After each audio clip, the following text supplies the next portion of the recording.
Good morning, everybody, and a happy Wednesday morning to you. Now, remember, I tape 24 hours behind, so as I'm taping this, it is Princess Diana's birthday. Happy birthday, Diana.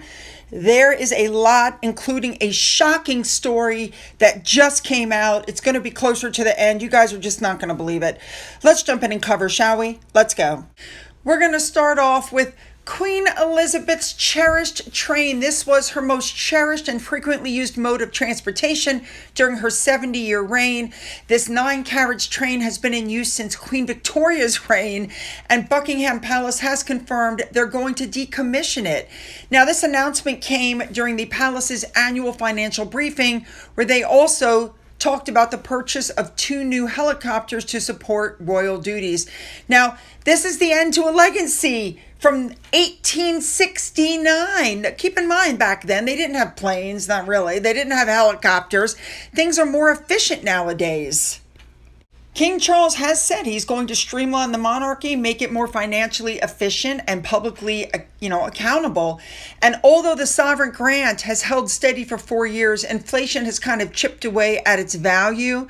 And so they've just decided that the train is, too expensive to keep on. Although we do know that it's really kind of sad because Queen Elizabeth had a well-documented fondness for the royal train. She used it regularly for personal travel, official duties, and it had comfort, privacy, and security that at the time was difficult to match, by air or road. And she could travel overnight across the country, and she arrived rested and prepared for her engagements.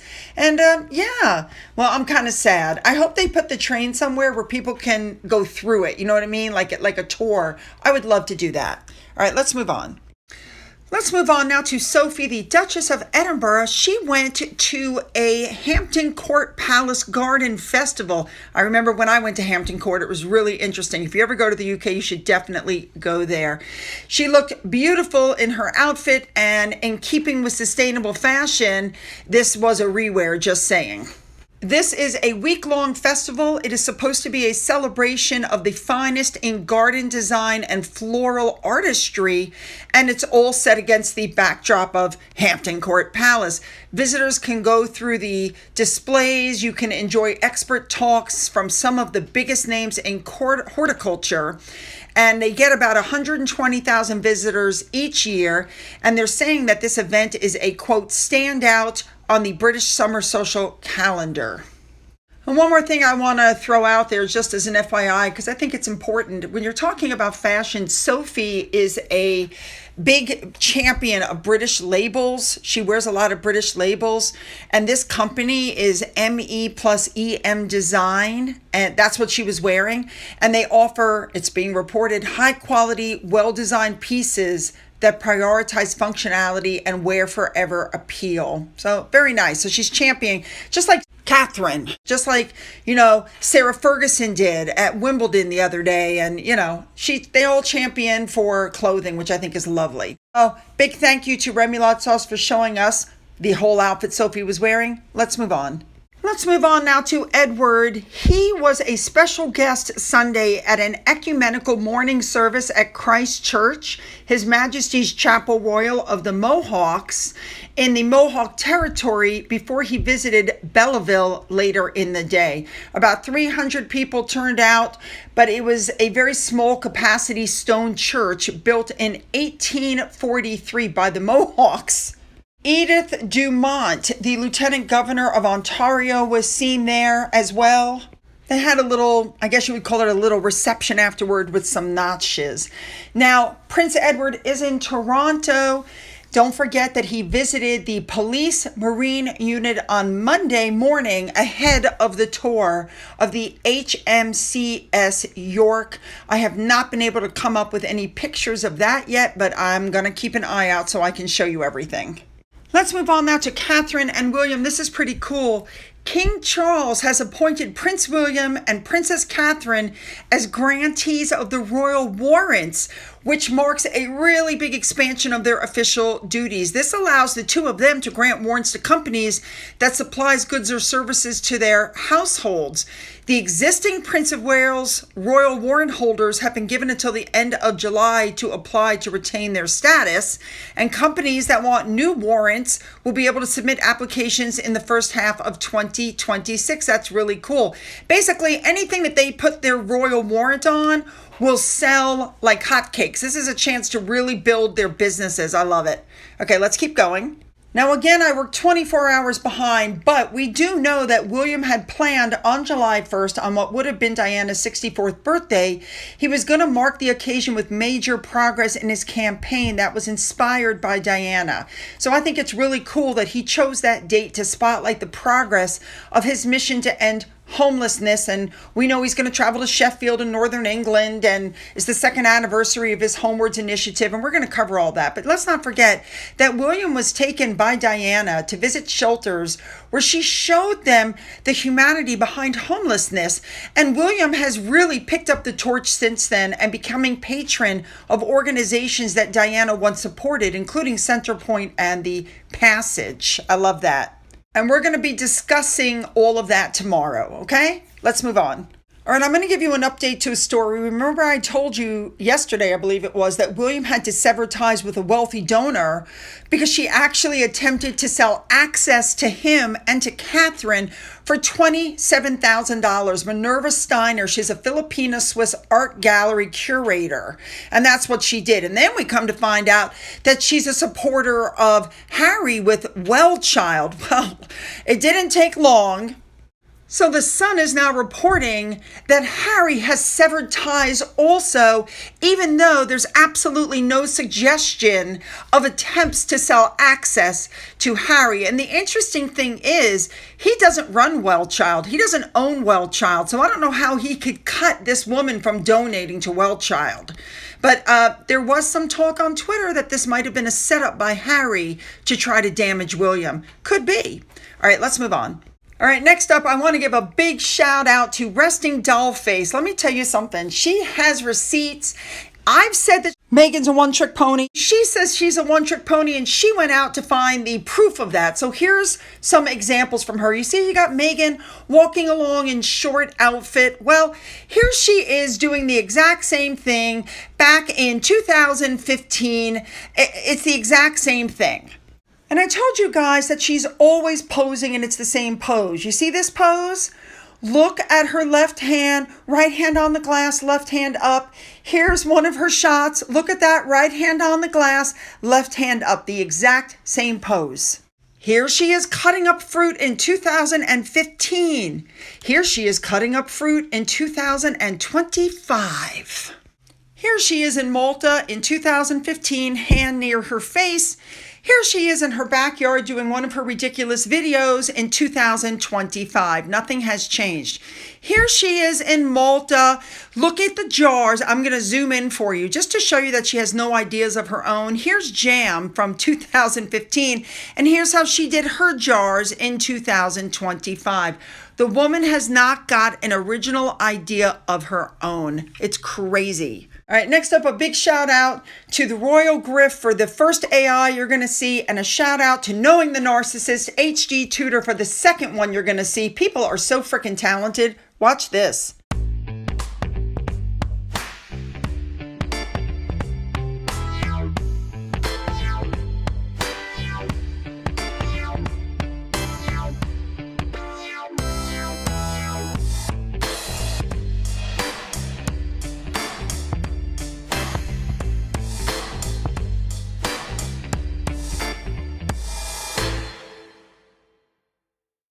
All right, there's something very odd going here. We know Mr. Holt. He's a British communications expert. He has liked several royal family related LinkedIn posts over the last week, including praising Jason Knopf's work with the Prince of Wales. Remember, he is the royal aide who Prince Harry suggested was part of the Buckingham Palace plot to gaslight and smear his wife publicly. So now all of a sudden, Harry wants a reconciliation, and James Holt, who's running their Archwell, is suddenly liking all of their stuff. Now, something else, it's being reported that he's moved back to the UK. So you got to wonder what's actually going on. And if I were Jason Knopf and all these other people, I wouldn't give James Holt the time of day. Something's happening. You don't want any part of it. All right, let's move on. All right, you guys, an article came out that really let you know Harry and Meghan's relationship with the Queen. So I want to remind you what Meghan said during the Oprah show. Listen to this. Woke up earlier than H and saw a note from someone in our team in the UK saying that the Duke of Edinburgh had gone to the hospital. Yeah.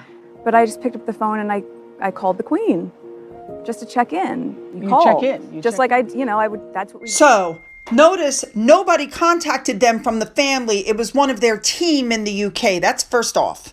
So here's what happened. There's a woman named Lady Elizabeth. She passed away November of 2020 at the age of 79. But before she died, she decided to document the private conversation she had with the Queen.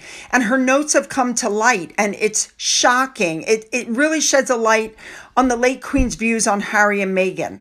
Harry was rude to her. Meghan wouldn't tell her about the wedding dress. The jury is out on whether she really liked Meghan. And perhaps most telling it all, my Jemima is very worried. Now, these are the words from a grandmother, it's being reported, that was hurt, confused, and heartbroken rather than those of a sovereign. As a monarch, she knew exactly what to do, but as a grandmother, she was in horrible pain. So here's what all came out. When Harry and Meghan left, it was all wrapped up in carefully managed press statements behind the scenes. However, the late Queen felt very isolated and excluded. The Queen really had Meghan's number because in the notes it said that she didn't understand Meghan's obsession with fame. She said Harry was making rash choices, especially when they lacked the ballast of service and duty. She worried that Harry, who used to be so cheerful and grounded, had lost his way. She had blown his relationship with his grandmother, writing about Meghan, and that line still cuts like a shard of glass. It is spot on.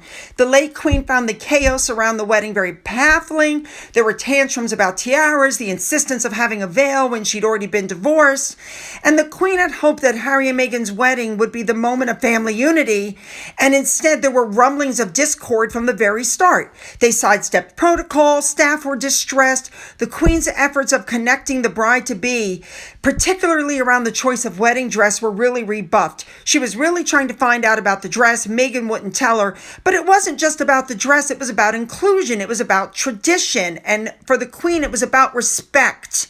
And Lady Elizabeth was very blunt in her assessment of Meghan. And she said, quote, "We hope, but don't quite think she is in love. We think she has engineered it all." And of Harry, the problem, bless his heart, is that Harry is neither bright nor strong, and she is both. So what does that tell you? They knew that she was playing Harry, and that's why you saw the looks on the Queen's face at the wedding. Now, they're saying that what makes all these revelations so powerful is that there's no palace PR behind them, no agenda, just the quiet grief of a monarch who spent her life serving others, suddenly being rejected by a grandson that she'd always cherished. And the years that followed only deepened the divide with the interviews and the headlines and the memoirs and the lawsuits. The Queen experienced some of it, and they said she carried her hurt silently. Now, in early 2019, not long after the wedding, a senior courtier said that Queen Elizabeth was unhappy, she doesn't get the celebrity stuff, and she thinks Harry is throwing it all away, and for what?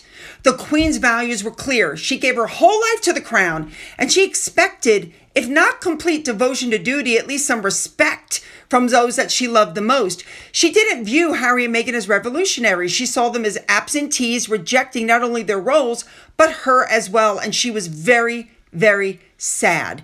After all, it was Queen Elizabeth that led Britain through crisis after crisis. She had personal law, family scandal, constitutional challenges, and she just kept moving on forward without complaint and kept her poise. But this time they're saying the pain broke through. This was the final fracture between a queen who believed in duty and a grandson, they're saying, who rejected it and walked away from it and her. Please keep in mind, you guys, this was not idle family gossip. This was an unvarnished view from someone who had known the Queen since girlhood, and she was well aware of the dynamics of the royal family. So now you know this whole thing of Meghan, oh, we just picked up the phone to call the Queen and check in.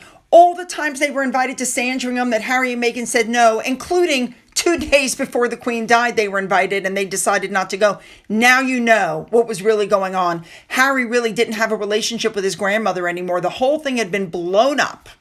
But why should anybody be surprised by that? She's blown up her own family on both sides, the white side, the black side.